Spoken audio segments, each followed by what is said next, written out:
Hello guys, welcome back to the channel. In today's video I'm going to be showing you how you use a bearing race puller separator tool to remove the front part of a bearing once you've removed the bearing using a hydraulic press.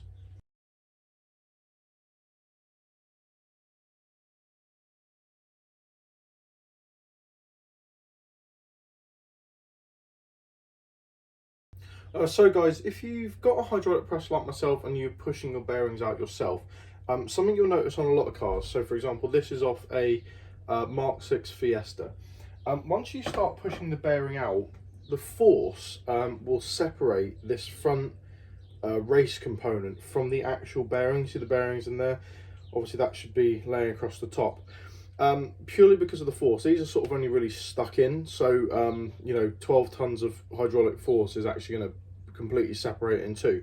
And what you find happens is it gets stuck on this, and there is no way of getting this off. Like, you can pull as much as you want, you'll never remove it. There are some ways of cutting an X in it and sort of chiseling it through, but the amount of time you're going to be spending, you're going to get really frustrated, really angry. There is actually a tool that they make to remove these, and it's really simple to use. I'm going to be showing you that today. Right, so guys, this is the actual tool. It's from Amazon. It cost about £34, I think it was. I'll put a picture and I'll leave a link in the description if you want to get yourself one. But effectively, it's a really simple tool. It comes with two different size bearing puller separator things, some extensions that you put up the side of it to basically space it out from whatever you're working with, just the top of it, and then this big, what I like to call crown thread that just sort of, you're pulling, effectively you're going to be pulling the bearing towards you. So I'm going to be showing you how to set that up. So take the correct size bearing separator and just sort of get the nuts all the way to the end of the threads on both sides.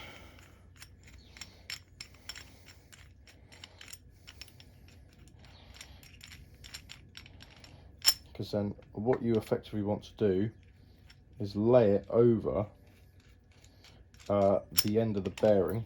A bit more. You'll find these are actually wider than you expect them to be.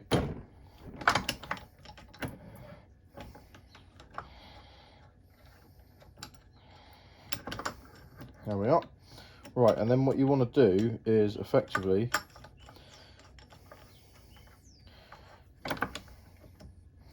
just make them snug and sort of tight and snug around the outer race of the bearing.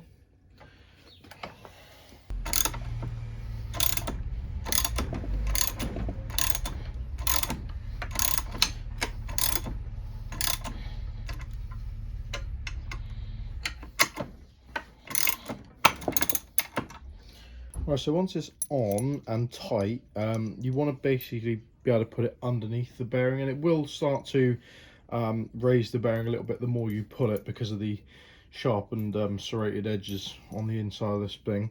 You then want to take the spacers that are going to be high enough to clear whatever you're working with, and to be honest with you, this is only a short stubby axle, so it's not that far. In fact, just take your washer and nut off and put them in either side. Like so. Make sure they're nice and seated.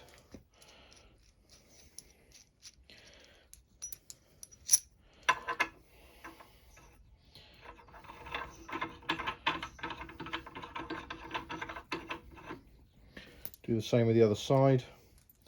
Then you want to get this weird H-shaped thing and lay it across the top, and you want to sort of get it as centre as possible before doing the washers and nuts back up, because effectively what you're going to be doing is pushing against the hub itself to remove the bearing. You then want to take the huge long threaded bolt and effectively just seat it through the middle of the device. It can be a bit tight this, because obviously it's high tension. It will go eventually. Screw it right down.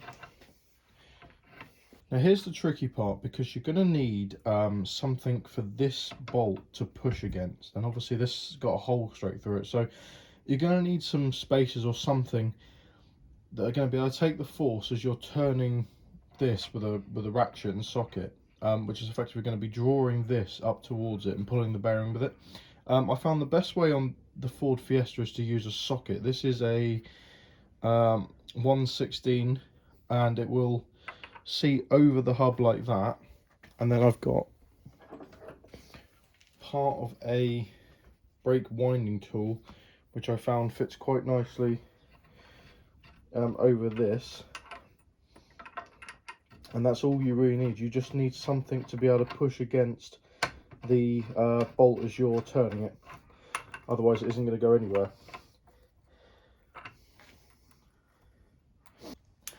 So let's just recap before we start ahead. Once you've put the puller teeth effectively underneath this bearing, which will lift it a little bit as more you tighten these, and you put your spacers in, you tighten them down, you've aligned this as best you can. It won't always be 100%. You found something that allow the bearing to push against itself, and then you put the massive nut and bolt through. You effectively have to get whatever size socket is needed. With a ratchet, you might need a long one because it's going to need a hell of a lot of force, and effectively you just keep turning until you pull this off this shaft. So let's get on and do that.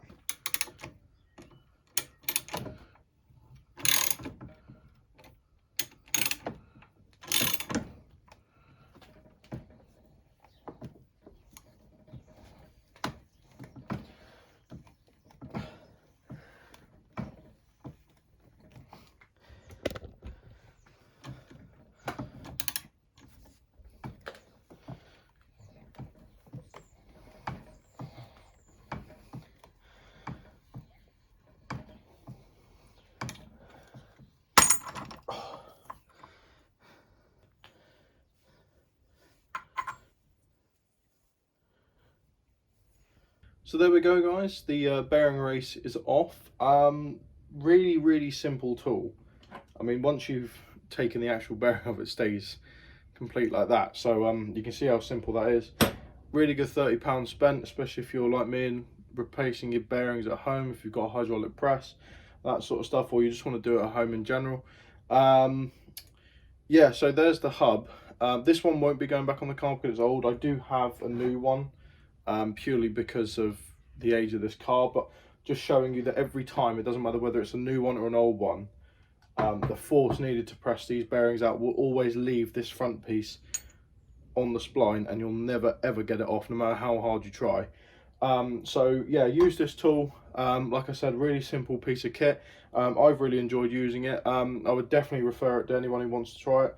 I'll put another link up here so you can see what I've been using. But yeah, as always, guys, always encourage you to have a go yourself.